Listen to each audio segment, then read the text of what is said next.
tumekubaliana mpaka pamoja na gavana wetu wa kijimbo la Kisii ya kwamba we want to put development ahead of politics. Na siasa yetu ni ya maendeleo tu, sio siasa ya fujo, sio siasa ya matusi.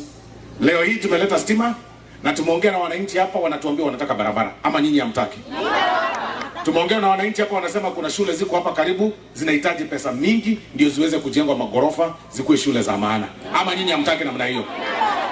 Na hiyo ndio kitu imetuleta hapa Bonchari.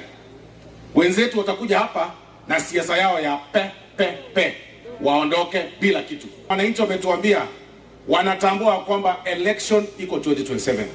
We cannot politic Monday to Monday. They are saying ya kwamba wanatambua wakati wa election itafika, lakini sasa hivi wanatambua rais wa Jamhuri ya Kenya ni mmoja na wanamheshimu. Wanaomba ya kwamba mheshimiwa rais wetu wa Kenya, Mheshimiwa William Samoei Ruto atembee hapa, ama nyinyi hamjasema namna hiyo? And together we are fighting the politics of backwardness. Wale wanajaribu kuturudisha hapo nyuma tunawajua kwa majina na tutawakataza at the right time.